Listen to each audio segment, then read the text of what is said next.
Hey VC, how's it going? It's been a few weeks since my last video. I just thought I'd show you what I've been buying and what I've been listening to. This is what's playing in the background. This is Francis Bebey, African electronic music, 1975 to 1982. This came out I think 4 years ago on the Born Bad Records label. If you like the William Onyeabor stuff that's been coming out over the last 3 or 4 years, you'll really like this. Worth checking out, definitely. It's a similar sort of vibe to that, so yeah, cool. Okay, I just got to quickly say, I think I reached 100 subscribers in the last week or so. I think I'm up to about 103 now, so thank you to everybody that subscribed. That's really kind. You've all got appalling taste. Although I think 103 is quite enough, so from now on it's 1 in, 1 out. So sorry about that, but it's just the way it is. Right, okay. Okay, new finds. This is I picked this up yesterday. This is the Mandingo album.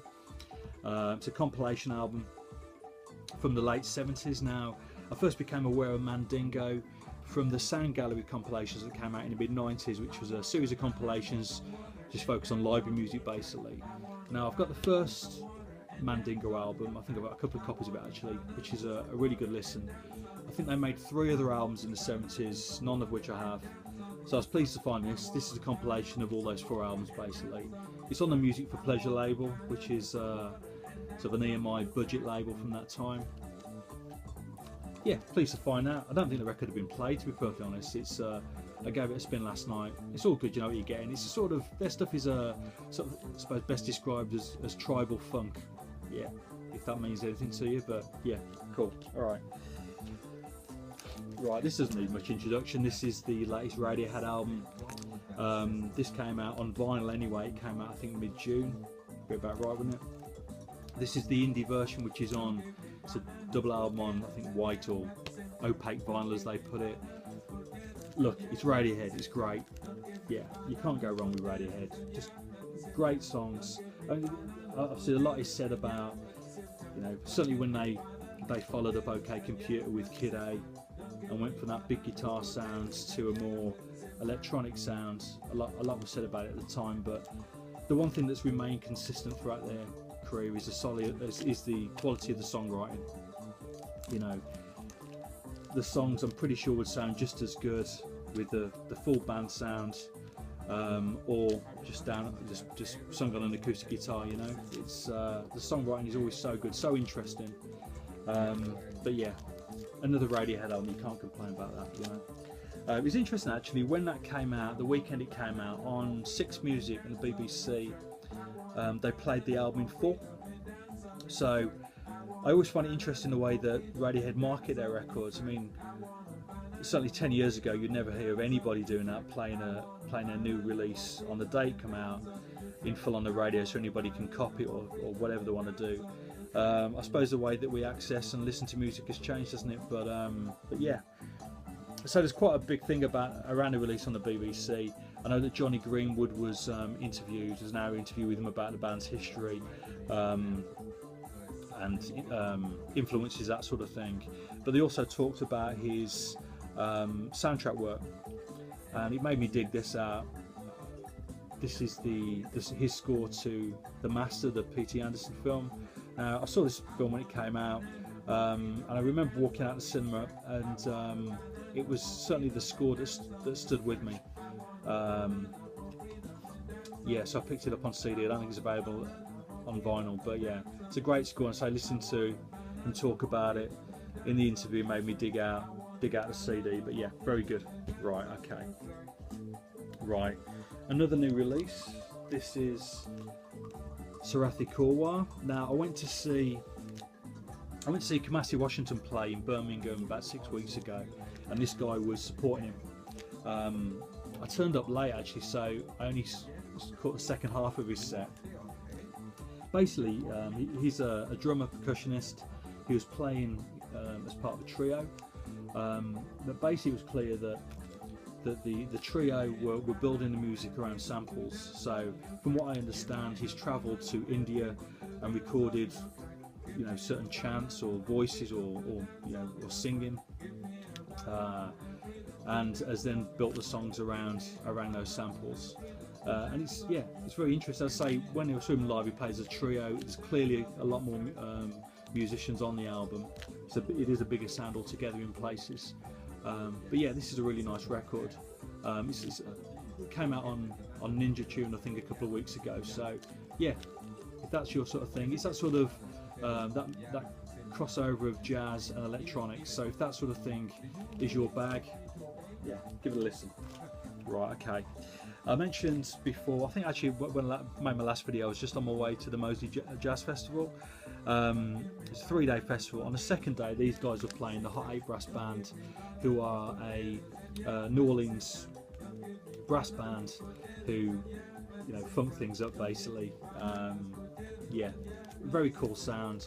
I was there with my wife on the Saturday. She really likes this band. I've got some of their stuff on CD, but this is the best of, sort of celebrating 20 years. Yeah, a nice compilation. The reason why I bought it actually is because my wife at the moment is quite heavily pregnant, so we've got a little one due, touch wood, in a couple of weeks' time. All being well. Yeah, so Joe's quite big now, so she's quite uncomfortable. So I'm only playing music that she likes. Don't wanna piss her off in any way, you know. So actually, that's a point. You lot there in the VC, I'm pretty sure you can help me.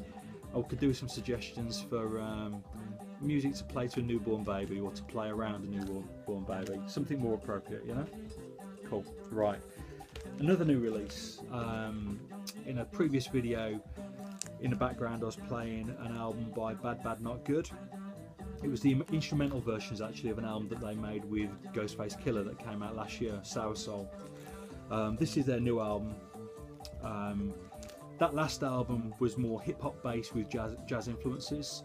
This is the opposite. This is more of a jazz album with a hip-hop feel in places. Another cracking record. This is the band I'm probably most interested in at the moment. I say I've got their last couple of records, but they've released 3 prior to that, so I've got 3 more to pick up. And I'll certainly be doing that. I really hope they tour over here actually. I noticed this album's getting a little bit of airplay over here, so I'm hoping it encourages them to come over and do a short tour, of which I'm hoping they play Birmingham, of course. But yeah, I recommend this. Yeah, as I would all the stuff that I heard from them so far. I think, yeah, their stuff is interesting. It's quite exciting actually. So yeah, very good stuff. This is on Innovative Leisure. That's the name of the label, which I haven't come across before. But yeah, good stuff. Double vinyl. Okay, another new release. It feels actually at the moment there's a lot of good stuff coming out. I know that a lot of the VC videos that I watch and a lot of my videos contain used records or reissues of old stuff.